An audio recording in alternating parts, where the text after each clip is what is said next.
సామెతలు 17వ అధ్యాయము 6వ వచనం. కుమారులు వృద్ధులకు కిరీటము, తండ్రులే కుమారులకు అలంకారము. చిన్న ప్రార్థన చేసుకుందాం. మా ప్రియమైన యేసుక్రీస్తు ప్రభువునికి వేలాది వందనాలు, స్తోత్రాలు తెలియజేస్తున్నాం. నిలబడి నీ దాసుని నీ పరిశుద్ధాత్మ శక్తిని కుమ్మరించి ఈరోజు నీవే మాతో అందరితో మాట్లాడుతున్నామని యేసుక్రీస్తు నామములో ప్రార్థించి స్తుతించి అడిగి వేడుకొనుచున్నాము తండ్రి, ఆమేన్. ఈరోజు దేవుడు మనతో ప్రాముఖ్యంగా తండ్రులతో మాట్లాడుతున్నారు.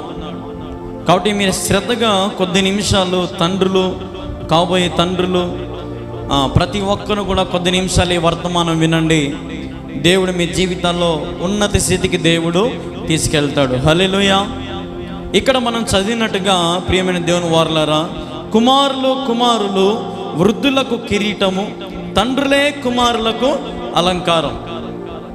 ఈ యొక్క వచనముతో ఈరోజు దేవుడు మనతో చాలా క్లుప్తముగా మాట్లాడాలని ఆశపడుతున్నాడు. ఇక్కడ ఈ లోకంలో మీరు గమనిస్తే ఏ తండ్రికైనా కొడుకు పుడితే ఎవరిని చూసుకుంటాడు? కొడుకులో వాళ్ళ నాయన్నే చూసుకుంటాడు. హల్లెలూయా. అవునా కాదా అండి? ఇప్పుడు ఉదాహరణకి నాకు ఒక కొడుకు పుట్టాడు అనుకో, నా కొడుకులో నేను ఎవరిని చూసుకుంటా? మా నాన్నని చూసుకుంటా. ప్రతి తండ్రి తన కుమారునిలో తన తండ్రిని చూసుకుంటాడు. హల్లెలూయా. అందుకే చూడండి, చాలా మంది అంటారు, నాన్న నీ విలువ నాకు తెలియలేదు, నేను తండ్రి అయినాక నాకు విలువ తెలిసింది నీ విలువ. కదండి, చాలా మంది అంటారు కదా మాట. నువ్వు ఎన్నోసార్లు నన్ను సరి చేసినావు, నువ్వు ఎన్నోసార్లు నన్ను కొట్టినావు, తిట్టినావు, నన్ను ఎన్నోసార్లు శిక్షించినావు, ఎన్నో నువ్వు చేసినావు, ఆ రోజు నీ విలువ నాకు తెలియలే. ఈరోజు నేను తండ్రిని అయినాను, ఆ విలువ నాకు తెలుస్తూ ఉంది. హల్లెలూయా. నేను చెప్పింది వాస్తవం కాదా అండి? ఈరోజు ప్రతి ఒక్కరు కూడా పిల్లలని ఏ రీతిగా పెంచాలో తండ్రులు అనేది ఈరోజు దేవుడు మాట్లాడుతున్నాడు. ఇక్కడ వాక్యం చెబుతుంది, కుమారులకు ఎవరు అలంకారం అంట? ఎవరు అలంకారం అంట కుమారులకి? తండ్రులే కుమారులకు అలంకారం. హల్లెలూయా. తండ్రి, ఈరోజు తండ్రి కుమారునికి ఎట్లుండాలా? మరి అలంకారంగా ఉండాలా. హల్లెలూయా. ఈరోజు చాలామంది అంటారు నాతో యవనస్తులు, అన్నయ్య నేను వేరే వాళ్ళ కుటుంబంలో పుట్టింటే బాగుండు, మా నాన్న ఎప్పుడు పచ్చి తాగుపోతాడే, ఎప్పుడు ఇంట్లో గొడవలే, ఎప్పుడు అప్పులే, ఇంటిని పోషించుతాము, మా అమ్మ కష్టపడి వస్తూ ఉంటే మా నాన్న తిని ఇంట్లో తాగుతా, ఇంటికి రాగానే మా అమ్మ ఏ కూలో నాలో పని చేసుకొని సంపాదించే డబ్బునంతా కూడా మా నాన్న వృధా చేస్తున్నాడు, అసలు మాకు సక్రమంగా ఏం చూసుకోడు అన్నయ్య మా నాన్న అని చాలామంది యవనస్తులు నాతో మాట్లాడిన వాళ్ళు ఉన్నారు. హల్లెలూయా. నిజమే కదా. చాలామంది తండ్రులు కొంచెం లోక సంబంధమైన జీవితాన్ని జీవిస్తారు. కొంతమందే తండ్రులు బిడ్డల కొరకై త్యాగం చేసుకొని బిడ్డలను పోషిస్తూ బిడ్డల జీవితాలను బాగు చేయడానికి, వాళ్ళకి ఆస్తిని సమకూర్చడానికి కొంతమంది తండ్రులే ప్రయాసపడేది. హల్లెలూయా. కానీ మిగతా తండ్రులు ఏమంటారంటే, నేను నిన్ను పుట్టించుకున్నా, ఇంకా నీ కాళ్ళ మీద నువ్వే బతుకో, నువ్వే పెళ్లి చేసుకో, నువ్వే సంపాదించుకో, నువ్వే తినుకో, ఇంకా నువ్వెందుకు? హల్లెలూయా. ఈరోజు దేవుడు చెప్తున్నాడు, తండ్రులే కుమారులకు అలంకారము. ఇప్పుడు ఒక విలువైనటువంటి ఫంక్షన్కి పోయేటప్పుడు మన మెడకు ఒక మంచి గొలుసు వేసుకుంటాం, చేతికి మంచి ఉంగరం పెట్టుకుంటాం, మంచి వస్త్రాలు వేసుకుంటాము. ఏమండి, ఉత్తప్పుడు ఉన్నట్టుగా ఉంటామా? ఇక్కడ ఫంక్షన్ పోయినప్పుడు ఉండం. చాలా నీట్గా బాగా అఫీషియల్గా రెడీ అవుతాం, ఒక హూండాగా రెడీ అవుతాం. ఎదుటోడు నిన్ను చూడగానే, అబ్బా ఈరోజు నీ షర్టు భలేగుంది, ఇదిగో ఈరోజు నీ చీర భలేగుంది, నీ నగలు బాగున్నాయి, నీ చైన్ బాగుంది. కానీ ఈరోజు ఎవరైనా సరే, ఏరా నీ తండ్రి నీకు అలంకారిగా ఉన్నాడా అని అడిగితే నీ కొడుకు ఏం చెప్తున్నాడు? నలుగురిలో మా నాన్న చాలా మంచోడు అని చెప్తున్నాడా, లేదంటే మా నాన్న చాలా దుర్మార్గుడు అని చెప్తున్నాడా? ఆలోచన చేయి ప్రియ తండ్రి. ఈరోజు తండ్రులతో దేవుడు మాట్లాడుతున్నాడు. నేను కూడా ఒక తండ్రినే. హల్లెలూయా. నేను కూడా ఒకప్పుడు నాకు వివాహం కానక ముందు వరకు తండ్రులకు లేదంటే తల్లికి ఏదో ఉడతా భక్తిగా లోబడుతూ లేదా నా జీవితం నచ్చినని జీవిస్తూ వచ్చేవాను. కానీ ఇప్పుడు ఒక తండ్రిని అయ్యాక తండ్రి బాధ్యత ఏంటో నాకు కూడా తెలుస్తూ ఉంది. ఈరోజు తండ్రులు బాధ్యతగా తీసుకోవాలా. చాలామంది ఇంకోటి గమనించాలి. చాలామంది తండ్రులు ఏం చేస్తారంటే, ఇదిగో నేను సంపాదించి తెచ్చి పెడుతున్నాను, తిని ఉండండి అంటే సంపాదించి తెచ్చి పెడితే సరిపోతుందా? అంటే కుటుంబానికి కావలసిన పప్పు ఉప్పులు కూరగాయలు తెచ్చిస్తే అంతేనా సంసారం ఉందా? అంతేనా? ఎంత ఉంటుంది కుటుంబానికి? అసలు తండ్రి అంటే ఎవరు? కుటుంబానికి తల. హల్లెలూయా. ఇంటికి తండ్రి అనేవాడు ఎవడు? శిరస్సు. శిరస్సు సోమరి వాడైతే, శిరస్సు పనికిమాలినోడైతే, శిరస్సు తాగుబోతుడైతే కుటుంబం అంతా ఏమైపోతుంది? నీ వల్ల పతనం అయిపోతుంది. హల్లెలూయా.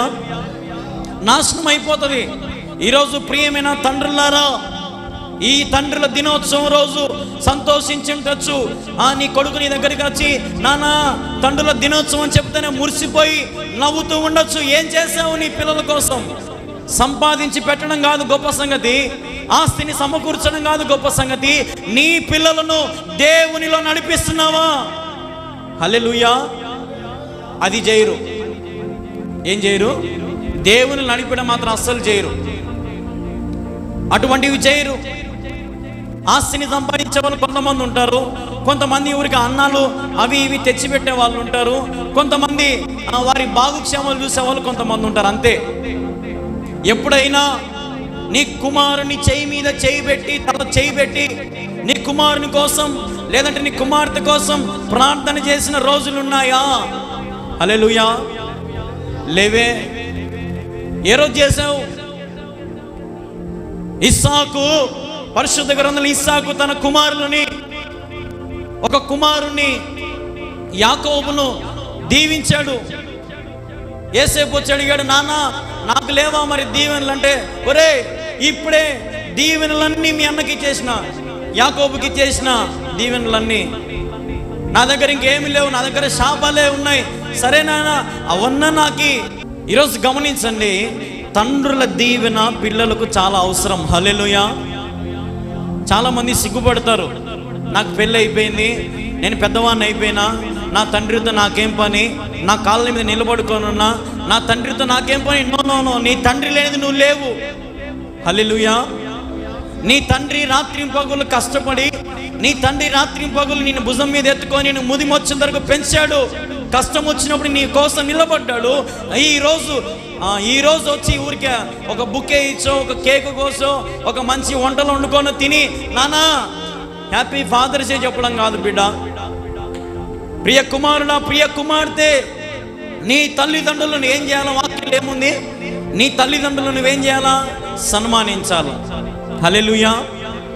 సన్మానించడం అంటే ఏదో శాలువ కప్పి చేతిలో బుకే పెట్టి వాళ్ళ నోట్లో స్వీట్ పెట్టడం కాదు. సన్మానించడం అంటే వారిని అన్ని వేళలలో గౌరవించాల. హల్లెలూయా. అన్ని వేళల్లో వారిని ప్రేమించాల. ఒక్కొక్కసారి వ్యాధులు రావచ్చు పెద్దవాళ్ళకి, వృద్ధులుగా ఉన్నప్పుడు మంచాల మీద పడతారు. కానీ ఆ సమయంలో కొడుకులు కూతుర్లు కూడా చూడరు. నేను చెప్పేది వాస్తవం కాదా అండి? ఈరోజు తల్లిదండ్రులు వృద్ధులు అవగానే చూసుకునే వాళ్ళు ఎంతమంది ఉన్నారు? కానీ తండ్రి, ఇప్పుడు నా కూతురు జెస్సీ నన్ను కాళ్ళతో తన్నుతాడు, నాకు ఎంత ఆనందం ఉంటుందో, ఎంత గోముగా ఎంత ముద్దుగా ఉంటుందో. అంటే చిన్నప్పటి నుంచి నీ తండ్రి నీతో ఎన్ని దెబ్బలు తిన్నా కూడా, నేను ఎంత ముదిమొచ్చిన పెంచినా కూడా, నీకు ఆయన అలంకారిగా ఉన్నా కూడా, ఈరోజు కుమారులు కుమార్తెలు నీ తల్లిదండ్రులను సన్మానిస్తున్నావా? వానికి అన్నీ తెచ్చిపెడతాడు, నాకేమీ దాడు. అదిగో కూతురు అంటే ఎంత ప్రేమ చూడు, కూతురికి దొంగగా అన్ని పెడతారు, నాకేమీ దాడు. ఈరోజు ప్రియమైన దేవుని బిడ్డ, ఆస్తిని చూసి అంతస్తులను చూసి రక్త సంబంధాన్ని నీ తల్లిదండ్రులను హేళన చేయొద్దు, దూషించొద్దు. వాక్యం చెబుతుంది, తల్లిదండ్రులను సన్మానించి లేకపోతే అకాల మరణం చెందుతావు. ఈ మాట చెప్పడానికి నాకు చాలా బాధగా ఉంది. ఏమవుతారు? అకాల మరణం వస్తుంది. ఉన్న పాటను చచ్చిపోతాం దిక్కుదేలేక, తల్లిదండ్రులు ఏమన్నా కూడా. ప్రియమైన దేవుని వారలారా, తల్లిదండ్రులను సన్మానించండి. ఒకవేళ ఈ రోజనే కాదు, ఫోన్లు చేసి నాన్న హ్యాపీ ఫాదర్ డే చెప్పడం ఈ రోజే కాదు, ఎప్పుడు కూడా నీ తండ్రి నేను చూడగానే నవ్వాలా. హల్లెలూయా. నువ్వు కూడా నీ తండ్రిని చూస్తే నవ్వుతూ ఉండాలి.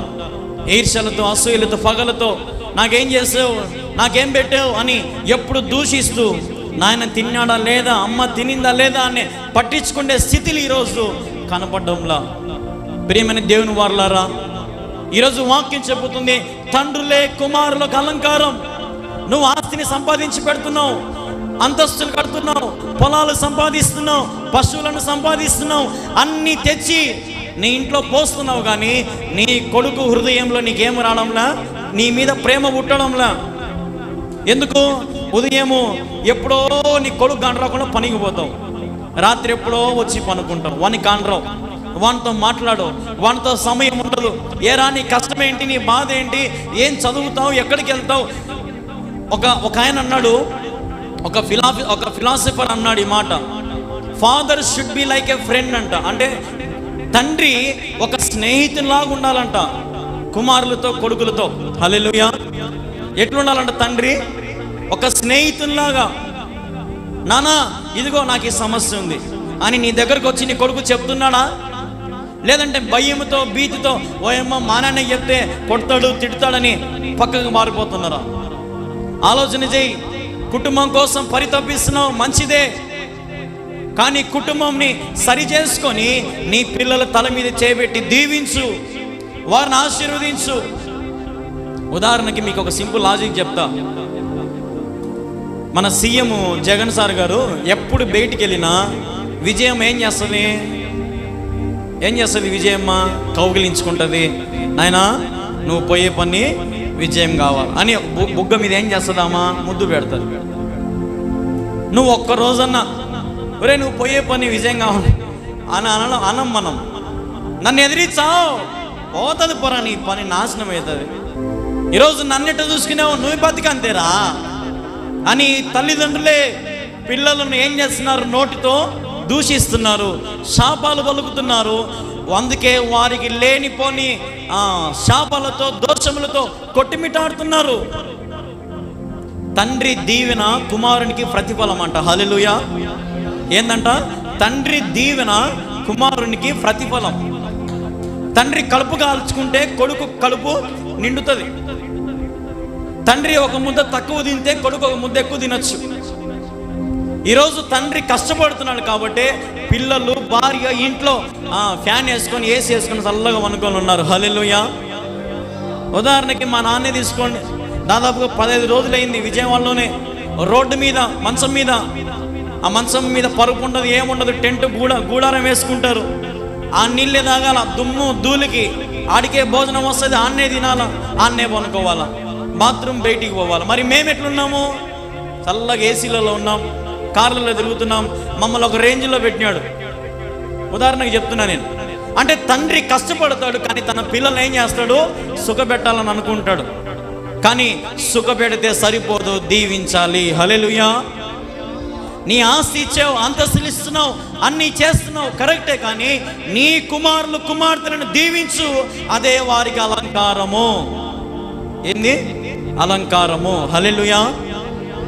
ఈరోజు కుమారులు, కుమార్తెలు వృద్ధులకు కిరీటముగా ఉండాలి. వృద్ధులు అంటే ఎవరు? నీ తల్లిదండ్రులే. నీ తల్లిదండ్రులు ఏదో ఒక రోజున ఏమవుతారు? వృద్ధులు అవుతారు. వారికి నువ్వేం చేయాలంటే కిరీటముగా నువ్వు ఉండాలా. కిరీటముగా వారికి అన్ని మేలులతో నింపాలి, ఆశీర్వాదములతో వారికి పరిచర్య చేస్తూ, సహకరిస్తూ వారి కోసము నిలబడాలి. ప్రియమైన దేవుని వర్లారా, ఈ తండ్రుల దినోత్సవం రోజున ప్రియ తండ్రి, నీ జీవితాన్ని మార్చుకో. ఒకవేళ త్రాగుపోతూ ఉన్నావేమో, నీ భార్య నిన్ను బట్టి బాధపడతా ఉంది, నీ కుమారులు నిన్ను బట్టి బాధపడతారా? బాధపడరమ్మా? తాగుపోతూ భర్త ఉంటే ఇంట్లో ఎందుకు బాధపడరు? వచ్చిన డబ్బంతా, సంపాదించిన కూలంతా మందుకే మోసేస్తారు కదా అంటున్నారమ్మా. అందులో ఇప్పుడు మందు రేట్లు కూడా బాగా పెరిగిపోయినాయి. సంపాదించి 600, 500 కూలి ఒక 400 ఎక్కడ పోతుంది? మందుకే పోతుంది. ఇదిగో 100 అన్ని ఇసిరేసి మళ్ళీ ఈయనకి ఆ 100లో ఏం కావాలి, ఈయనకి చికెన్ కావాలి, గుడ్డు అన్నీ కావాలి ఈయనకి, మళ్ళీ 100లోనే.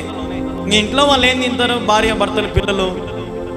ప్రియమైన దేవుని వల్ల తండ్రులు, మీ కుటుంబానికి నీ వల్ల విలువ రాకపోతే, ప్రియ తండ్రి నీ కుటుంబానికి నీ వల్ల విలువ రాకపోతే నీ బాధ్యతను ఫెయిల్ అయినట్టే. ఏమైనట్టు? ఫెయిల్ అయినట్టు. హల్లెలూయా. కొంతమంది చూడండి, వివాహాల విషయంలో ఏమంటారు, నా దగ్గర ఇంకా డబ్బు లేదు, నేనేం చేయలేను, నా వల్ల కాదు.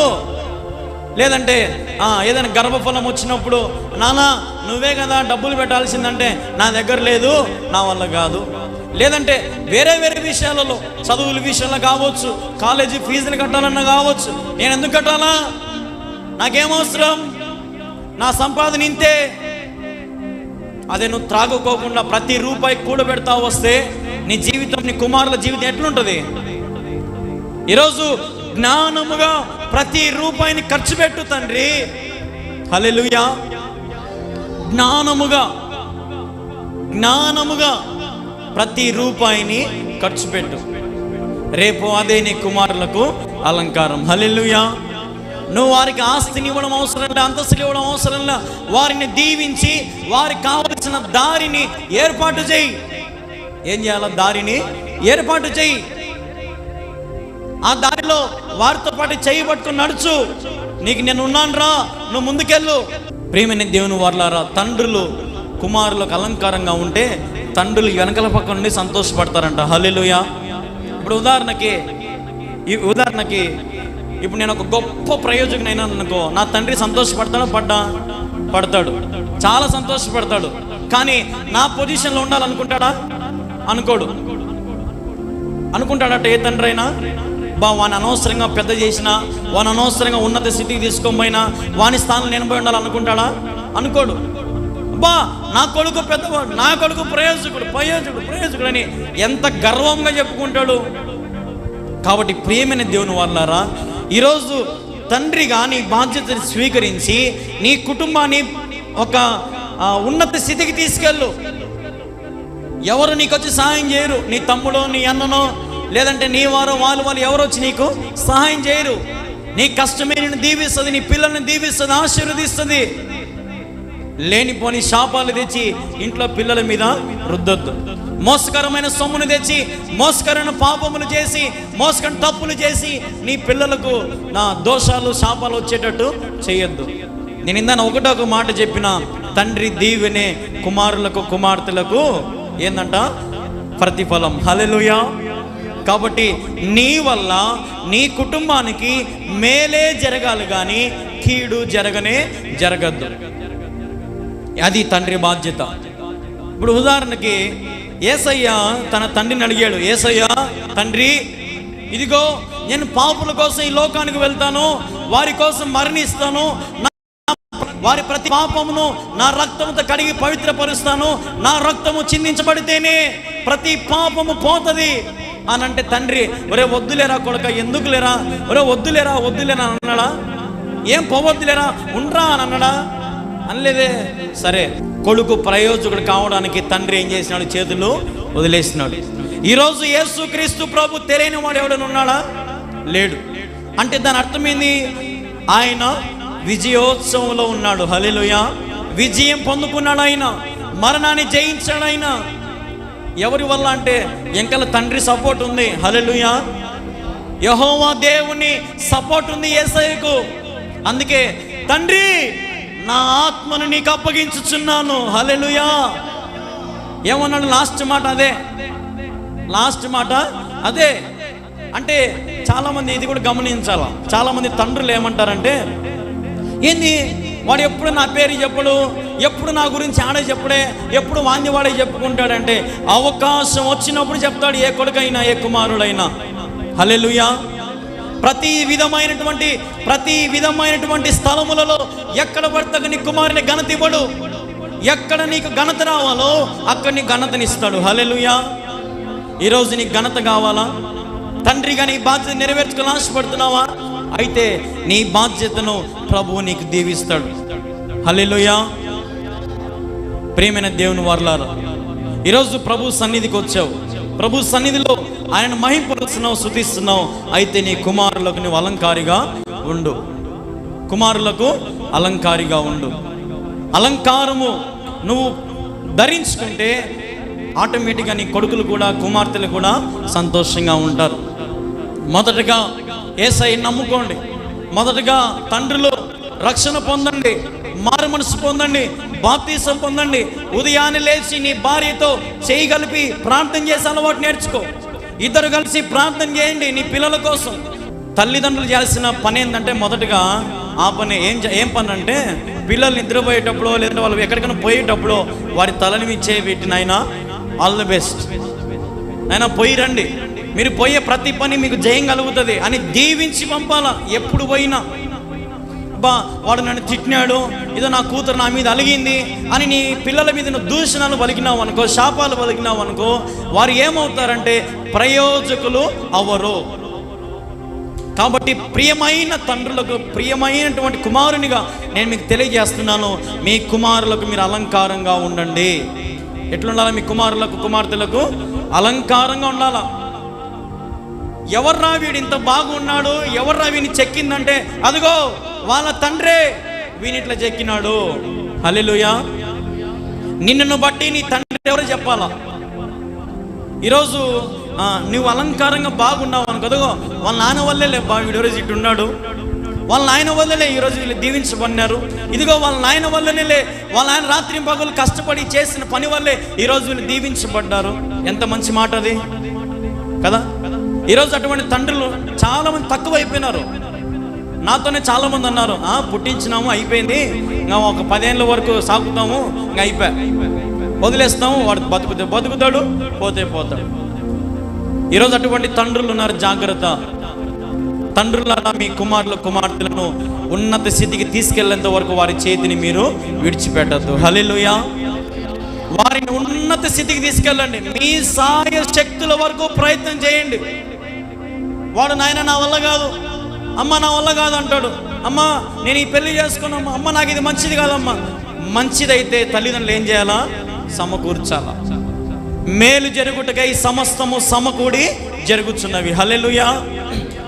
ఈరోజు ప్రియమైన తండ్రులారా, చెడు తండ్రులుగా ఉంటే దేవుని రాజ్యానికి మీరు వెళ్ళలేరు. మంచి తండ్రులుగా జీవించండి. నీ కుటుంబంలో నీ భార్యను ప్రేమించు, నీ పిల్లలను ప్రేమించు. వారి కోరిక సంపాదించి ఆస్తిని అన్నీ సెట్ చేసి పెట్టడం గొప్ప సంగతి కాదు. వారిని దీవించు, వారిని ఆశీర్వదించు, వారిని ఉన్నత స్థితికి తీసుకెళ్లేంత వరకు ప్రయాస పడు. ఏరా నీకోసం నా ఆస్తి నమ్ముకోవాలనా అనే తండ్రులు లేరు? ఏరా నీకోసం నా భూమి నమ్ముకోవాలనా? ఏరా నీకోసం నేను ఇన్ని చేయాలన్నా? అవసరమా నాకు? నీ బతుకోపో అనే వాళ్ళు ఉన్నారు. నష్టాన్ని ఎంచుకో. తండ్రి నష్టాన్ని ఎంచుకుంటే కొడుకు లాభాల బాటలో పోతాడు. ఇందానే మీకు చెప్పినా కదా, మా నాన్న ఎక్కడ ఎంతో కష్టపడతాను. ఇప్పుడు మేము ఎక్కడున్నాం? ఇప్పుడు ఈడున్నాం. ఎవరి తండ్రులు వారు కష్టపడతారు, కుటుంబం ఎక్కడ ఉంటుంది? ఇంట్లో చల్లటి నీళ్ళలో ఉంటారు. తండ్రులేమో ప్రయాసపడతారు, పిల్లలందరినీ ఎక్కడ ఉండాలనుకుంటాడు తండ్రి? నాతో పాటు ఎండలో పని చేయాలా, నాతో పాటు అన్ని చెమటలు అన్నీ కార్చుకుంటా పని చేయాలనుకుంటాడా తండ్రి? అనుకోడు. ఏ తండ్రి కూడా నా కుమారులు కుమార్తె నేను బాగా చూసుకోవాలనుకుంటాడు. కానీ కొంతమంది తండ్రులే కుటుంబానికి విలువ లేకుండా చేసుకుంటారు. చాలామంది గమనించండి, వివాహాలైన కొత్తలోనే ఏం చేస్తారంటే, నాకు ఇంకా ఈ పెళ్ళి నాకు పనికిరాదు, నేను విడాకులు తీసేసుకున్నాను, నాకు అవసరం లేదు. అప్పుడు తల్లిదండ్రులే ముందుకు వస్తారు. ఏమని? మా కూతురిని మేము తీసుకొని పోతాం, మీ కొడుకుని మీరు తీసుకుని. ఏం చేస్తున్నారు తల్లిదండ్రులు? సపరేట్ చేస్తున్నారు. కలపడానికి ఇప్పుడు ఎవరు ప్రయత్నం చేయడం గమనించుకోండి. మీరు అంతగా ఉంటే ఎక్కడ కూడా కలపడానికి ప్రయత్నాలు లేవు. వచ్చేయ్ మేము చూసుకుంటాం, అవసరం లేదు, వచ్చేయ్. ఒకప్పుడు బాగా వినండి, ఒకప్పుడు పాతకాలంలో మాకు బుక్కులలో కూడా అప్పుడు వచ్చింది. ఏమొచ్చిందంటే, మా విలువైన తండ్రి అంట తన కుమార్తె ఇంటికి వచ్చినప్పుడు అల్లు లేడమ్మా అని అడుగుతాడంట. హల్లెలూయా. ఏమని అడుగుతాడంట? అల్లు లేడమ్మా. అయినా నేను అల్లుంతో గొడవ పడినా నాకు అవసరం లేదంటే, పో అల్లుంటేనే రా, లేదంటే నాన్నే రావా. ఈరోజు ప్రియమైనటువంటి తండ్రులారా, కొన్ని బాధలు వస్తాయి, కఠినమైన వస్తాయి. హృదయాన్ని రాయిని చేసుకోండి. హల్లెలూయా. అన్నిసార్లు మనకు సంతోషమే దొరకదు. చూడండి, ఒక మాట ఉంది, యాకోబు ఆదికాండం 28లో ఉంటుంది చూడండి మాట.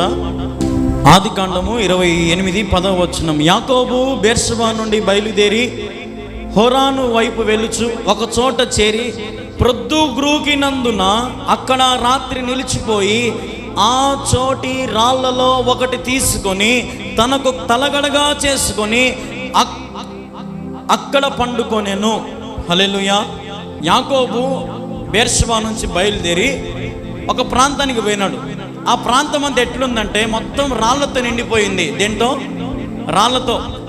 రాళ్లతో నిండిపోయింది. ఆ రాళ్ళన్నిటినీ బట్టి ఇంకా ఈ యాకోబు బయటికి నడచలేకపోతున్నాడు. ఎటు చూసినా రాళ్ళే ఉన్నాయి. చూస్తేనేమో టైము అర్ధరాత్రి అయిపోతుంది. ప్రొద్దుగూకెను అని ఉందా? అక్కడ ఉంది కదా, ప్రొద్దుగూకెను అంటే దాని అర్థమైంది ఇంకా రాత్రి అయిపోయింది. యాకోబు నిద్రపోవాలని అనుకున్నాడు. ఆ కుప్పలలో నుంచి ఒక రాయిని తెచ్చుకొని తల కింద పెట్టుకొని పడుకున్నాడు. దేవుడు యాకోబు రాత్రి బాగా పనుకొని ఉంటే కలల రూపంలో ఒక మిచ్చన వచ్చింది పరలోకానికి, భూమికి. మిచ్చన రాగానే దేవదూతలు పైకి ఎక్కుతున్నాయి. యాకోబుకు ఆ ఉదయం లేవగానే కళ్ళు తెరుచుకొని చూస్తే చుట్టంతా మళ్ళీ రాళ్ళే. ఏంది రాత్రి మిచ్చన వచ్చింది, దేవదూతలు ఎక్కుతున్నారు దిగుతున్నారు, పరలోకానికి ఇది గొప్ప దారే అని యాకోబు ఆ మైండ్ అంతా కూడా ఆ కళ మీదకి వచ్చింది. అనుకున్నాడు ఇది బేతేలు అని. ఏ రాయి మీద అయితే పనుకున్నాడో అదే రాయిని నిలబెట్టి ఆ రాయి మీద నూనెను పోసినాడు. హల్లెలూయా. ఎందుకు ఈ మాట చెప్తున్నా అంటే బాగా వినండి. కఠినమైనటువంటిది రాయి కదా. రాయిని ఎవరైనా చేత వలకొడతామా? ఎంత కష్టపడితే కానీ రాయి పగలదు. అంటే అంత కఠినమైన దాన్ని యాకోబు దేంతో అభిషేకించినాడు? నూనెతో. హల్లెలూయా. ఇప్పుడు ఉదాహరణకి ఇప్పుడు ఆ గేట్ పర్లేదనుకో, సౌండ్ వస్తుంది అనుకో, మనం ఏం చేస్తాం? కొబ్బరి నూనె పోస్తే ఏమవుతుంది? సౌండ్ రాదు, ఇంకా స్మూత్గా పోతుంది కదా. అంతవరకు కఠినంగా ఉండే వాకిలి నూనె వేయగానే ఏమవుతుంది? మృదువుగా మారిపోతుంది. ప్రియమైన తండ్రి, మన జీవితంలో కూడా అనేకమైన కఠిన స్థలాలు వస్తాయి. అనేకమైన కఠినటువంటి నిర్ణయాలు తీసుకోవాల్సి వస్తుంది, కఠినమైనటువంటి చర్యలు తీసుకోవాల్సి వస్తుంది. ఆ సమయంలో నూనె పోసి మృదువుగా చెయ్యి. హల్లెలూయా. తండ్రి బాధ్యత అది. ఏం చేయాలి? తండ్రి బాధ్యత రాయిని మృదువుగా మార్చుకోవాలా. తండ్రి రాయిని ఇంకా పెద్ద రాయిని చేసి, కొండను చేసి సమస్యని ఇంత చేసుకోవడం కాదు తండ్రి బాధ్యత. తండ్రి తాను నలగబడి తన కుమారులు కుమార్తెలకు మృదువుగా అన్ని ఏర్పాటు చేయాలి. హల్లెలూయా. ఈరోజు తండ్రులారా, ప్రియ దేవుని బిడ్డలారా, మీరందరూ కూడా గమనించిన విషయం ఏంటంటే కఠినమైన పరిస్థితులు వస్తాయి, చాలా ఉంటాయి కఠినమైన పరిస్థితులు. ప్రతిరోజు మన చేతిలో డబ్బు ఉంటుందంటే ఉండదు. ఒక్కొక్కసారి ఏ పని అంటే ఆ పని చేయాల్సి వస్తుంది. డబ్బు కోసం ప్రయాసపడతాం. ఎందుకు? ఇంట్లో ఎవరున్నారు? మనకు కుటుంబం ఉంది. కుటుంబం కోసం ఎంత పనైనా చేస్తామో కఠినమైన స్థలాల్లో పోవాల్సి వస్తుంది, కఠినమైన పనులు చేయాల్సి వస్తుంది. కానీ మృదువుగా ఎంచుకో. ఇంకొక సామెత ఉంది కదా, కష్టాన్ని ఇష్టంగా చేస్తే ఎంత కష్టమైనా సరే ఇష్టంగా చేయొచ్చంట. హల్లెలూయా. ఏం చేయాలంటే కష్టాన్ని ఇష్టముగా అనుకోవాలంటే ఏదైనా. ఈరోజు దేవుడు నీకిచ్చిన బాధ్యతను, నీకిచ్చిన ప్రతిఫలాన్ని, నీకిచ్చిన అనుభవాన్ని దీవించేటట్టు చెయ్యి. ఇస్సాకు తన కుమారులను దీవించినాడు, ఫలించి అభివృద్ధి పొందినాడు. అసలు ఉదాహరణకి అబ్రహాము కుమారుడు ఇస్సాకు కదా. అబ్రహాము కుమారుడు ఇస్సాకు. బాగా వినండి. అబ్రహాముకున్నంత ఆస్తి కొన్ని కోట్ల ఆస్తి అంటే అబ్రహాముది. అంటే లెక్క పెట్టిన కూడా టైం సరిపోదు. అంటే అప్పట్లోనే, అందుకే దేవుడు అన్నాడు, అబ్రహామా నీవు ధనికులకే ధనవంతుడవు. ఎవరికంట? ధనవంతులకే ధనవంతుడు. ఎవరు? అబ్రహాం. మరి అబ్రహాము ఎవరైనాడు ఇప్పుడు లోకానికి? విశ్వాసులకు తండ్రి. అబ్రహాము విశ్వాసులకు తండ్రిగా మారినాడు. డబ్బుతో మారినాడా? లేదే, దేవుని కృపతో మారినాడు. అబ్రహాము ఆస్తి అంతా ఇప్పుడు ఎవరికి వచ్చింటది? కొడుకు వచ్చింటదా? ఇస్సాకు వచ్చింది. ఇస్సాకు వచ్చిన ఆస్తి అంతా ఇప్పుడు ఎవరికి వచ్చింటది? యోసేపుకు వచ్చింటది, యాకోబుకు వచ్చింటది. అంటే తరతరాలు తినే ఆస్తి ఉంది. కానీ వారి హృదయంలో దేవుని మీద భయం ఎక్కువగా ఉంది. ఈరోజు ఆస్తి సంపాదించడం ఒకటే కాదు నీ దారి, వారిని దేవునిలోకి నడిపి. హల్లెలూయా. ఈరోజు నువ్వు ఎట్లా మందిరానికి వస్తున్నావో నీ పిల్లలను మందిరానికి నడిపి.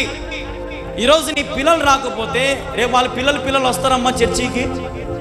ఎవరు రారు. ఈరోజు నువ్వే తండ్రివి తల్లివి నువ్వే రాకపోతే రేపు నీ కుమారులు రాకపోతే రేపు వారి పిల్లలు చర్చిలకు పోతారా? పోరు. ఎక్కడికి పోరుగా? ఇదిగో యూట్యూబ్లో నుంచి పాటలు విన్నాము, వాట్సాప్లో ఒక 10 మందికి దేవుని వాక్యాలు పంపించినాము, అయిపోయింది సువార్త. ఆదివారం అయిపోయింది, వండుకొని తిందాం అంతే. రాబోయే కాలం అట్టుంటుంది. ఈ చేతులు ఉండే బైబిళ్ళు ఉండవు, ఈ బైబిల్ అన్నీ ఇంకా మూసుకుపోతాయి. ఇప్పుడే ఇంకా చాలామంది బైబిల్ మానేసి ఫోన్లలో చూస్తున్నారు కదా. ఇప్పుడంతా ఫోన్లలోనే, బైబిల్ ఫోన్లోనే, పాటల బుక్ ఫోన్లోనే, అన్నీ ఫోన్లో వచ్చేసినాయి. ఇప్పుడు ప్రతీది కూడా చేతులకు వచ్చేసింది. మానవుడు పాపానికి బానిసడైపోయినాడు. నీ కొడుకు, చాలామంది తండ్రులు కూడా చేసే చిన్న చిన్న తప్పులు ఏంటంటే, ఉదాహరణకి నాకు తెలిసిన చిన్న పిల్లోడు చింటూ అనే ఒక అబ్బాయి ఉన్నాడు. ఆ అబ్బాయి ఇప్పుడు ఇంటర్ సెకండ్ ఇయర్ వాడంతే. వాళ్ళ నాయన చనిపోయినాడు. వాళ్ళ అమ్మ, ఒరే నువ్వు 10th క్లాస్ పాస్ అయితే నీకు ఫోన్ కొనిస్తా అని చెప్పింది. 10th క్లాస్ పాస్ అయితే నీకు ఫోన్ కొనిస్తాను నేను. వాడు 10th క్లాస్ పాస్ అయినాడు. వాళ్ళ అమ్మ ఫోన్ కొనిచ్చింది. ఫోన్ కొనిచ్చినాక వాడు ఆ ఫోన్తో రోజు గేములే. ఇంటర్ ఫస్ట్ ఇయర్ ఎత్తిపోయినాడు, సెకండ్ ఇయర్ ఎత్తిపోయినాడు, సబ్జెక్టులు అన్నీ క్లోజ్, అన్నీ ఎత్తిపోయినాడు, దేనికి పనికి రాకుండా అయిపోయినాడు. ఇంట్లో వైఫై తెచ్చిపెట్టింది అమ్మ, ఇంట్లో టీవీ తెచ్చిపెట్టా, బుక్కుల్లో ఏమిలే, ల్యాప్టాప్ తెచ్చిపెట్టింది. గేములు ఆడి ఆడి ఆడి ఆడి ఆడి ఇప్పుడు వాడు ఎట్లున్నాడంటే, ఈరోజు పొద్దున కూడా స్టేటస్లో ఫోటో పెట్టినాడు, ఒక పీనింగ్ ఎట్లుంటుంది అట్టున్నాడు, సన్నగా. తిండి కూడా తినాడంట సక్రమంగా. ఫోన్ ఉండాలంట వాని కళ్ళ ముందర. తల్లిదండ్రులు కుమారులతో వ్యాపారం చేయొద్దు. నువ్వు పాస్ అయితే ఇదిగో నీకు చైన్ కొనిస్తా, ఇదిగో నువ్వు పాస్ అయితే నీకు బండి కొనిస్తా. ఒకవేళ ఉదాహరణకి చెప్తున్నా, ఒకవేళ నీకు ఆ టయానికి బండి కొనిచ్చే సోమతి నీకు లేదనుకో, వాడు ఏమనుకుంటాడు తెలుసా? నీ కొడుకు, మా నాయన మోసగాడు, మా నాయన అబద్ధికుడు, మా నాయన నాకు ఎన్నోసార్లు మాట చెప్పిన మాట తీర్చలా అని నీ గురించి 100 మందికి చెప్తాడు. నీకాడే తింటాడు, నీకాడే పనుకుంటాడు, నీతోనే ఉంటాడు. కానీ ఊర్లో అందరికీ ఏం చెప్తాడంటే, మా నాయన మోసగాడు. కాబట్టి ఏది కూడా నీ కుమారులతో వ్యాపారము చెయ్యదు. నీ కుమారుని సరిదిద్దు. బాలుడు నడవలసిన త్రోవలో నడుపు, వాడు పెద్దవాడు ఇప్పుడు దాని నుంచి తొలగిపోడు. వారిని సరిదిద్దే చక్కటి బాధ్యత మనదే, తండ్రులదే. ఇప్పుడు పొరపాటున కొడుకు మీద కూతురి మీద ఒక చెయ్యి కొట్టినామనుకో, అమ్మ కత్తి పెట్టుకొని కోసుకుంటా నేను అంటది. హల్లెలూయా. అవునా కాదా? నేను కోసుకుంటా, కొట్టు, ఎట కొడతావు కొట్టు అని కోసుకుంటా. నేను కనింది, నేను పెంచింది. పిల్లోళ్ళు అన్నాక మా ఊర్లే తప్పులు చేస్తారు అట్ట ఇట అని నేను కోసుకుంటా కొట్టు అని అంటే ఇంకా తండ్రికి ఆడ పక్కన వారేసిపోతాడు. అదే ఒకప్పుడైతే నాకే గుర్తుంది, నేను చిన్నప్పుడు మా స్కూల్లో మా సార్ ఇంత ఈత కర్రలు అని ఉంటాయి, ఇంత పొడుగు కర్రలు సన్నసన్ని కొడుతుంటే వాతలు పడుతుంది. ఇంటికి పోతే ఎందుకు వచ్చావు ఇంటికి అని మళ్ళీ మా ఇంట్లో మా అమ్మది అనడమే, మళ్ళీ పరిగెత్తుకుంటూ స్కూల్కి పోవడం, స్కూల్లో మళ్ళా దండించుకోవడమే. అట్లా చిన్నప్పుడు ఈత బర్రెలతో కొట్టి కొట్టి కొట్టి ఏళ్ళు ఇట్లా వంగిపోయి, ఇప్పుడు నా ఏళ్ళు కూడా చూడండి వంగిపోయి ఉంటాయి ఏళ్ళు, ఇట్లా కొట్టి కొట్టి కొట్టి కొట్టి కొట్టి సారు. ఇప్పుడు పొరపాటున సార్ ఒక గేటు కొడితే పోలీస్ స్టేషన్ పోయి కంప్లైంట్, సార్ మా కొడుకును కొట్టినాడు, మా కూతురికి. వానికి ఏం హక్కు ఉంది సార్ మా అమ్మని కొట్టినకి? చదువు చెప్పనికి వచ్చినాడు, చదువు చెప్పమను. ఈరోజు కుమార్తెల మీద ఒక ఏటు బయ్యడానికి కూడా తల్లిదండ్రులకు మనసు రావడంలా. వాడు తప్పు చేసినా కూడా వెనకేసుకొస్తున్నారు. నిన్న ఒక వారం కిందట మీరందరూ న్యూస్ చూసే ఉంటారు. హైదరాబాద్లోనే ఒక పెద్ద ధనవంతుని కొడుకు ఒక మైనర్ అమ్మాయిని, ఒక 5 మంది 6 మంది అబ్బాయిలు కలుసుకొని రేప్ చేసినారు. ఒక మైనర్ అంటే ఒక చిన్న పిల్లని ఒక 6 మంది మానభంగం చేసినారు. మానభంగం చేస్తే ఆ 6 మంది కొడుకులు ధనవంతులే, వాళ్ళ నాయనగారు ధనవంతులే. ఒక్కడు కూడా నా కొడుకు తప్పు చేసిన ఒక్కడు చెప్పడు. మా కొడుకు చేయడు, మా కొడుకు అటంటోడు కాదు, ఇటంటోడు కాదు. కొన్ని కోట్లు కుమ్మరించారంట. మా కొడుకుని బతికియండి, మా కొడుకుని చంపొద్దు, అందుకంటే జైలుకి తీసుకోపోండి, శిక్ష వేసుకోండి, కానీ గన్నులు దిగిన్నులు కాల్చి చంపొద్దు. తల్లిదండ్రులు కూడా వెనకేసుకొస్తున్నారు కాబట్టి పాపము పెరిగిపోతుంది. పాపము పెరిగిపోయి నీకే వారు ఒక ఘనహీనమైనటువంటి పేరు తెస్తున్నారు. అవునా కాదా? చూడండి, చాలా మంది తండ్రులు ఏమంటారు, రే ఇంతకాలం నేను బాగా కష్టపడి పేరు సంపాదించుకున్నాను రా, నీవు చేసిన పనికి నా పేరు పోయింది అంటారా అనరా? చాలా మంది అంటారు. కాబట్టి ప్రియ కుమారులు కుమార్తెలారా, మీ తల్లిదండ్రులను సన్మానించండి. అన్ని వేళలు అన్ని సమయాలలో నీ తల్లిదండ్రులకు చెప్పకుండా నువ్వే పని చేయొద్దు, ఎక్కడికి పోవద్దు. ఏది నేను చెప్పేది వింటే బాగుపడతారు. ఏది చేయొద్దు, నీ తల్లిదండ్రులకు తెలియపరచు. వారు అవునంటే అవును, కాదంటే కాదు. వారు ఆలోచించి చెప్తారు. వాక్యంలో ఒక మాట ఉంది, నెరసిన జుట్టు గల వారు నీకు ఎదురొచ్చినప్పుడు లేచి నిలబడి నమస్కారం చేయి. ఎవరంట? నెరిసిన ఎంటుకలు నీకు ఎదురుగా వచ్చినప్పుడు నువ్వు లేచి నిలబడి నమస్కారం చేయాలంట. ఇప్పుడు చేస్తున్నారంట ఎవడన్నా? వృద్ధులతోనే పరాచగలు కదా, ముసలితోనే పరాచగలు. పేరు పెట్టి పిలిచడం, ఎట్లా అంటే మాట్లాడడం, బూతులు తిట్టడం, చిన్న చిన్న పిల్లలు పెద్దోళ్ళని తిట్టడం.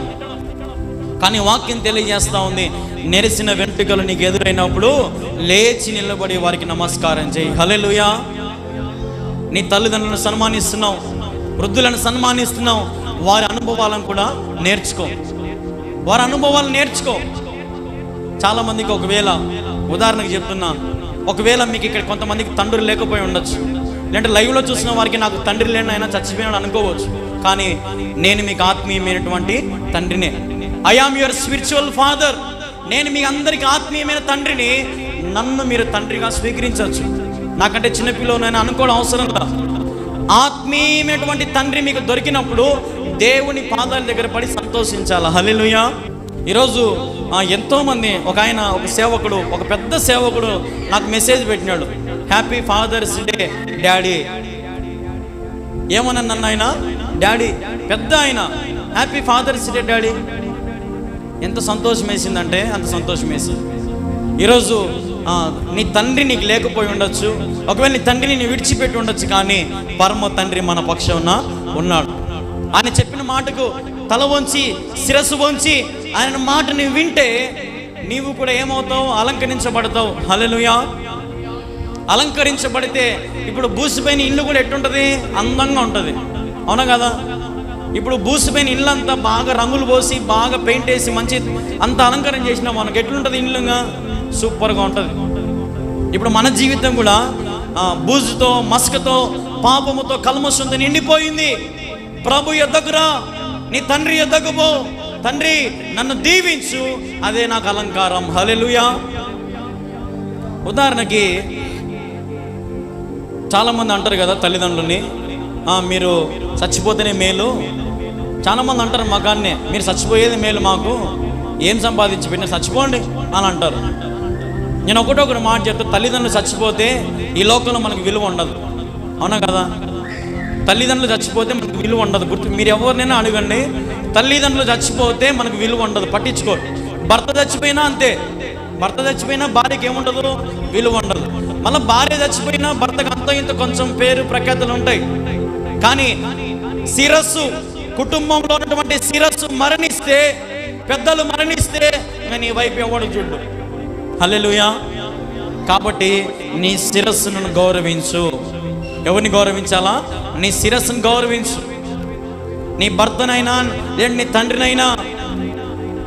ఇప్పుడు చాలామందికి కూతురులకు తండ్రులు లేకపోయి ఉండొచ్చు, చనిపోతారు తండ్రులు కొంతమంది. నీ భర్తని నీకు ఒక తండ్రి కాకూడదా? కాకూడదమ్మా?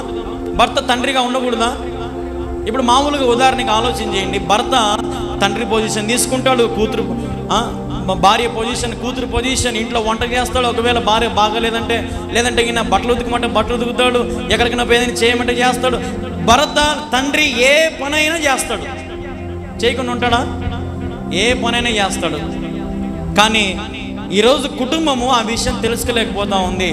వాడు జ్ఞాపకం ఉంచుకొని నీ తండ్రిని సన్మానించు. ఈరోజు సన్మానించడం కాదు నాయన, నేను ఈరోజు పొద్దున్నుంచి, అందుకే ఈరోజు పొద్దున్న వాక్యం చెప్పండి. చూద్దాం ఎవరెవరు ఎట్లెట్లా చూస్తారు, ఏంది కథ అని అంత గమనిస్తే కథకు బయటపడింది.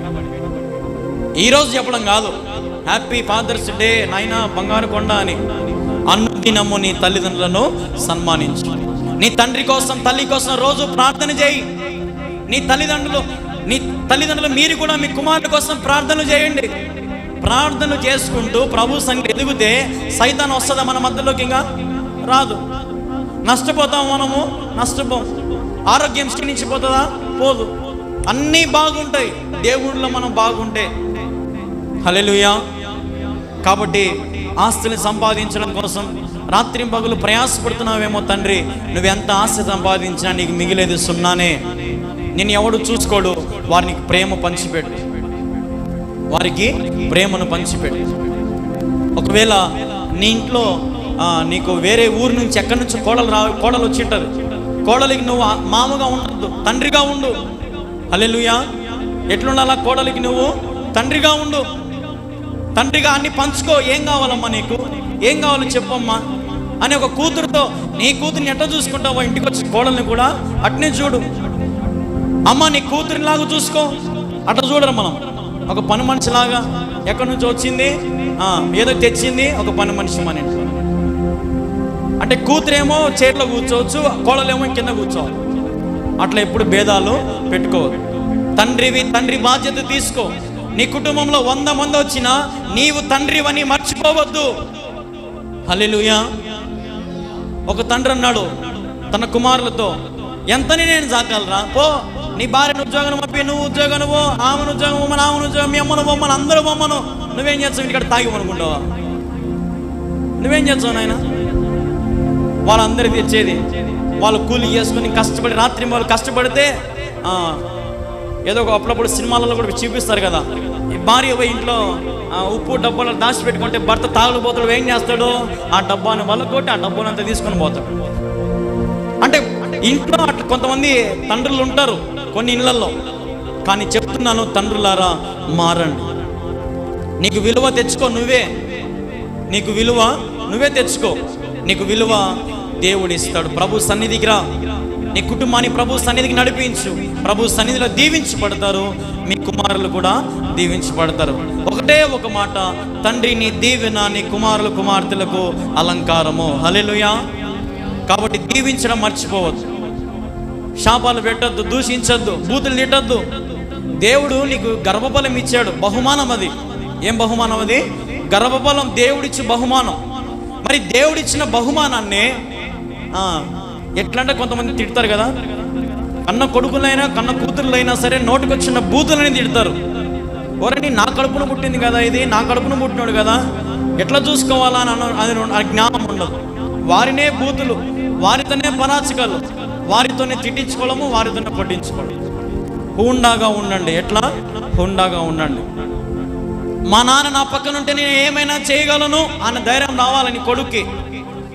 హల్లెలూయా. మా నాయన ఉంటే ఎంత, లేకుంటే ఎంత అని అనిపించుకోవడం అది బతుకే కాదు. కాబట్టి ప్రేమైన దేవుని వారలారా, తండ్రిగా నీ బాధ్యతను నెరవేర్చు. అందరినీ సమానంగా ప్రేమించు. పెద్దోన్న ఒక రకంగా, చిన్న ఒక రకంగా, చిన్న కూతురుని ఒక రకంగా, పెద్ద కూతురుని ఒక రకంగా అట్లా ఎప్పుడు చూడదు. సమానంగా ప్రేమించు. ప్రేమను సమానంగా పంచడం ద్వారా ఎవరి దృష్టిలను చెడ్డవుతావంగా చెడ్డగావు. అందరూ నిన్ను ప్రేమిస్తారు, అందరూ నిన్ను గౌరవిస్తారు. అదే నీకు మేలు. కాబట్టి ప్రేమైన దేవుని బిడ్డలారా, ఈరోజు దేవుని వాక్యం వింటున్నారు, శ్రద్ధగా వింటున్నారు. మంచిదే. విన్న వాక్యాన్ని హృదయంలో పదిలిపరచుకోండి. ఎంతగానో ప్రయాసపడుతున్నారు, ప్రయాసపడండి. నీ కుటుంబాన్ని ప్రభు రాజ్యంలో అందరూ, నీ కుటుంబం, నీ భార్య, నీ పిల్లలందరూ కూడా ప్రభు దగ్గర ఉండేటట్టు చూసుకోండి. సంపాదించి పెట్టడం, డబ్బు తెచ్చిపెట్టడం, లేదంటే ఇంట్లో ప్రొవైడ్స్, ఈ కూరగాయలు ఉప్పులు తెచ్చిన, అది గొప్ప సంగతి కాదు. చనిపోయినాక నీ కుటుంబం అంతా దేవుని దగ్గర ఉండాలి. ఆ రీతిగా తాపలేసుకో. తాపలేసేటప్పుడు ఎట్లంటే, ఎవరన్నా తాపలు ఎట్లంటే కడతారమ్మా? పైకి పోవాలంటే ఎట్ట కడతారు? బాగా ఎక్కడానికి, ఫ్రీగా ఎక్కడానికి కట్టుకుంటారు తాపలు. సన్న తాపలు ఉల్టా ఎట్టంటే ఎవడు కట్టుకోడు. కానీ కొంతమంది తండ్రులు అట్లా కట్టుకుంటారు. పైకి ఎట్ట పోవాలో తెలియదు, కిందికి ఎట్ట దిగాలో తెలియదు. కాబట్టి జ్ఞాపకం ఉంచుకోండి, సరైన తాపలు కట్టుకోండి పరలోకానికి. నీ కుటుంబం అంతా కూడా ఆ తాపల మీద నడుచుకుంటూ పోవాలా. హల్లెలూయా. ఇప్పుడు యాకోబు పడుకొని కలలు కంటా ఉన్నాడు. దేవదూతలు ఎక్కుతా దిగుతా ఉన్నాయి ఆకాశానికి, ఆ నేలకు. అంత బాగా నీ కుటుంబం కూడా ఎక్కాల. తండ్రులారా, మీ బాధ్యతను నెరవేర్చాలి. యెహోవా దేవుడు తన కుమారుణ్ణి యేసయ్యను మన ఈ లోకానికి పంపించాడు. మన పాపాలన్నిటి ఆయన తుడిచేశాడు, కడిగాడు. తండ్రి బాధ్యత ఆయన నెరవేర్చాడు. లాస్ట్కి కొడుకు కూడా చివరి మాట ఏమన్నాడు? తండ్రి ఇదిగో నా ఆత్మని నీకు అప్పగించుచున్నా. అంటే ప్రేమ చూడండి, ప్రేమ తండ్రి కొడుకుల ప్రేమ బాగా గమనియండి. 33.5 సంవత్సరం ఎక్కడ కూడా అక్కడక్కడ తండ్రి గురించి చెప్పినాడు, కానీ తీరా చనిపోయేటప్పుడు చివరి మాట కూడా ఏమన్నాడు? ఎవరు గుర్తొచ్చినారు యేసయ్య కంటే? వాళ్ళ నాయనే. హల్లెలూయా. యోసేపు గుర్తురాలే, మరియమ్మ గుర్తురాలే. తండ్రి నా ఆత్మని నీకు అప్పగించుచున్నాను. కాబట్టి నీ కుమారుడు కూడా మరణం వరకు నిన్ను ప్రేమించాలి. సంవత్సరం అయిపోయింది, చచ్చిపోయి మేము మర్చిపోయినాం, అయిపోయా కథ అనిపించుకోవద్దు. నువ్వు ఎన్ని మేలులు నింపుతావో అంతగా నువ్వు దీవించబడతావు. కాబట్టి దేవుళ్ళు నీ బిడ్డలను పెంచు. బెత్తము వాడు అవసరం ఉన్నప్పుడు. కానీ కొంత తల్లిదండ్రులు ఊరికూరికనే కొడతారు కదా, చీటికి మాటికి. అంటే కొట్టడమే, అంటే కట్ట తీసుకుని ఎంటపడమే, వీధులు అమ్మడి, రోడ్లు అమ్మడి, ఆడబడతాడు పరిగెత్తడమే. ఏం అట్టగొడుతున్నావు అంటే వాడా నా మాట ఇల్లే అంటే మాట విన్నందుకు ఎక్కడెక్కడ పోతుంది? ఏమో కట్ట పట్టుకొని వీధులు అమ్మడి పోతుంది. నాయన కూడా అంతే. కాబట్టి ప్రియమైన దేవుని వారలారా, ప్రభు యందు విశ్వాసంగా జీవించండి. నీ కుటుంబము, నీ జీవితం బాగుపడాలంటే తండ్రి యేసయ్య పాదాల దగ్గర ఉండండి, యేసయ్య సన్నిధిలో ఉండండి. అన్నీ కూడా కృపాక్షేమములే, అన్నీ ఆశీర్వాదములే, అన్నీ దీవెనలే. మేలు జరుగుటకై సమస్తము సమకూడి జరుగుతున్నవి. హల్లెలూయా. మేలు జరుగుతాయి నమ్మితే, అన్నీ సమకూర్చబడతాయి. సమకూర్చినాక ఎవరు వాటిని ఏలు పెట్టి గెలికినా తీయలేరు. అర్థమైందా? దేవుడు సమకూర్చినాక ఎవడన్నా వచ్చి మధ్యలో దిరిసి పక్కకు పో, నువ్వు ఇటవో, నువ్వు అటవో ఇటవో అంటే దేవుడు సమకూర్చినాక ఎవడు ఏమీ చేయలేడు. కాబట్టి నీ కుటుంబము దేవునిలో సమకూర్చబడాలి. చెట్టుకొకడు, పుట్టుకొకడు, రాయికొకడు కాదు ఉండాల్సింది. అందరూ ఒకే చోట ఆహారం, ఒకటే చోట ఉండాలా. వాడి పెద్ద కొడుకు ఏం చేస్తున్నాడు గమనియాలా, చిన్నోడు ఏం చేస్తున్నాడు గమనియాలా. తల్లిదండ్రుల బాధ్యత. వాడ సెల్లులో ఏదో చదువుకుంటానల్లే అని అనుకోవాకండి. సెల్లులో అన్నీ ఉంటాయి. ఒక్క నిమిషంలోనే ఇప్పుడు ఈ విండో నుంచి ఈ నుంచి ఇంకో దాంట్లోకి వెళ్ళిపోవచ్చు నేను ఏకదమ్మున. ఏరా ఏం చూస్తున్నావు అనే లోపు వాడు మార్చేసి ఉంటాడు కింద. అయిపోయా. అబ్బా వాడు చదువుకుంటానల్లేవే అయిపోయా. అంటే వాడు ఏం చేస్తున్నాడు కూడా మనం తెలియదు. వాడు జ్ఞాపకం ఉంచుకొని కుమారులను కుమార్తెలను భయభక్తులుగా పెంచు. వారిని అనుక్షణము కాపులా కాసి మంచి భవిష్యత్తు వారికి ఈ కావలివాడు తన కుమారుల కోసం కుమార్తెల కోసం కాపరిగా ఉంటాడంట. తండ్రే కావలివాడు. హల్లెలూయా. ఇప్పుడు గొర్రెలన్నిటికీ తండ్రి ఎవరంటే గొర్రెల కాపరే. అవునా కాదమ్మా? ఇప్పుడు దారిలో కొన్ని 100 గొర్రెలు పోతాయి. ఆ 100 గొర్రెలకు తండ్రి ఒకడే. ఒక్క విజిల్ వేసాడు అనుకో, గొర్రెలన్నీ ఏమైపోతాయి? ఆగిపోవాల్సిందే. ఒక్క విజిల్ వేస్తే రోడ్డు దిగాల్సిందే. కట్టెతో అంటే అయిపోయి అన్నీ పక్కకు వచ్చేస్తాయి. అంటే ఇప్పుడు పోయి మన కారు ఆరను కొట్టినా, బండి ఆరను కొట్టినా ఎవరు మాట వింటున్నాయి? నా ఆరను, నా బండి సౌండ్ కథ కాదు వినేదై, తండ్రి మాటకు లోబడుతున్నాయి. మాకు ఆహారం పెట్టేవాడు, మా బాగుక్షేమాలు చూసుకునే వాని మాట మేము వినాలని జీవులకున్నంత జ్ఞానము ఈరోజు పిల్లలకు లేదు. ఈరోజు మనం ప్రయోజకులు అయ్యామంటే, ఈ స్థితిలో ఉన్నామంటే నీ తల్లిదండ్రుల దయ కూడా, దేవుని దయతో పాటు నీ తల్లిదండ్రుల దయ. వారిని సన్మానించు, మరణం వరకు వారిని గౌరవించు. వారు ఏమి ఇచ్చినా ఏమి ఇకపోయినా వారి మరణం వరకు వారిని కిరీటముగా నువ్వు ఉండు. వారికి కిరీటముగా నువ్వు ఉంటే, కిరీటం పెట్టుకున్న ఆడపిల్ల ఎట్లుంటుందమ్మా? ఎట్లుంటుంది? కిరీటం పెట్టుకున్న ఆడపిల్ల, చిన్న పిల్లలు ఎట్లుంటారు? కిరీటం పెట్టుకున్న వాళ్ళు ముద్దుగా ఉండరా? సంతోషంగా ఉండరా? నవ్వుకుంటా ఎంజాయ్గా ఉండరా? అప్పుడు వృద్ధులైనప్పుడు నీవు కూడా నీ తల్లిదండ్రులకు కిరీటమై ఉంటే మీ అమ్మ మీ నాన్న నవ్వుతారా నవ్వరా? సంతోషంగా ఉంటారా ఉండరా? అబ్బా నా కొడుకు చూడ నా కిరీటం మాదిరి ఉన్నాడు, అబ్బా నా కుమార్తె చూడ నా కిరీటం మాదిరి ఉన్నాడు అని తల్లిదండ్రులు మురిసిపోతారు. హల్లెలూయా. కొడుకు ఎంత పెద్దోడైనా తల్లిదండ్రులు ఒరేనే అని పిలుస్తారు. అవునా కాదమ్మా? ఏరా కొడక, ఏరా కుమారుడా అని పేరుతోనో లేదంటే ఓరేనో గిరని పిలుస్తారు. అంటే తల్లికి తండ్రికి కుమారునికి ఉన్నటువంటి అనుబంధం అది. కాబట్టి జ్ఞాపకం ఉంచుకోండి, నీ తల్లిదండ్రులతో ఇంకా సాంగత్యం, ఇంకా దగ్గరగా ఉండు. వారిని పట్టించుకో, ప్రేమించు, దీవించు, ఆశీర్వదించు. నువ్వు కలిగిన దాంట్లో కొంచెం వారికి పెట్టు. వారి బాగుక్షేమాలు చూసుకో. వారి బతుకుండేది మహా అంటే 20 ఏళ్ళు 30 ఏళ్ళు బతుకుతారు అంతే కదా. మనకి ఏమన్నా ఆహారం తక్కువైంది, ఏమన్నా అంతా బాగున్నాం కదా, వారికి మంచిగా చూసుకోండి, మంచిగా దీవించండి, మంచిగా ఆశీర్వదించండి, వారి కిరీటముగా ఉండండి. కుమార్తెలను కన్యాక వదిలేయద్దు. వారి ఒక స్థాయిలో స్థిరపడేంత వరకు నీ సాయశక్తుల ప్రయత్నము చేసి వారిని కొండ మీదకి ఎక్కి. హల్లెలూయా. చివరికి ఒక ఉదాహరణ చెప్తా, గమనించండి. పక్షిరాజు పర్వతం మీద ఉంటుంది. పక్షిరాజు ఉన్నత పర్వతం మీద ఉంటుంది. తనకు పుట్టినటువంటి ఆ చిన్న చిన్న పక్షులన్నింటినీ అదే దొబ్బేస్తుంది, తన రెక్కలతో అదే దొబ్బేస్తుంది. ఈ చిన్న చిన్న పిల్లలకి ఇట్లా ఎగరడం రాదు, రెక్కలేమో ఉంటాయి కానీ ఎగరడం రాదు. పైనుంచి దొబ్బేయగానే ఈ పిల్లలు అమ్మతికి చూస్తాయి, ఇట్లా పైకి అమ్మతికి చూస్తూ ఉంటాయి. అవి చచ్చిపోతాయి, భూమి మీద పడి చచ్చిపోతాయి అనంగా ఆ పక్షిరాజు పైన నుంచి ఆగ మేఘాల మీద వచ్చి జమ్మనొచ్చి మళ్ళీ రెక్కల మీద తీసుకొని పోతాడు. హల్లెలూయా. సావునిలే నా పిల్లలను ఏ తండ్రి అనుకుంటాడమ్మ ఎవరైనా? ఏ తండ్రి అనుకోడు. కాబట్టి వారిని నడిపించే బాధ్యత నీదే, వారిని స్థిరపరిచే బాధ్యత నీదే, వారిని బాగు చేసే బాధ్యత నీదే. వారికి వ్యాధి వచ్చినా, బాధ వచ్చినా, రోగం వచ్చినా వారిని చూసుకోవాల్సింది నువ్వే తండ్రి. కానీ ఈ బాధ్యతను మర్చిపోవద్దు. హల్లెలూయా. కాబట్టి జ్ఞాపకం ఉంచుకొని తండ్రులారా మీ కుమారులకు అలంకారముగా ఉండండి, కుమారులారా మీ తల్లిదండ్రులకు మీరు కిరీటముగా ఉండండి. ఇదే దేవుడు ఈరోజు ఏర్పాటు చేసినటువంటి వర్తమానం.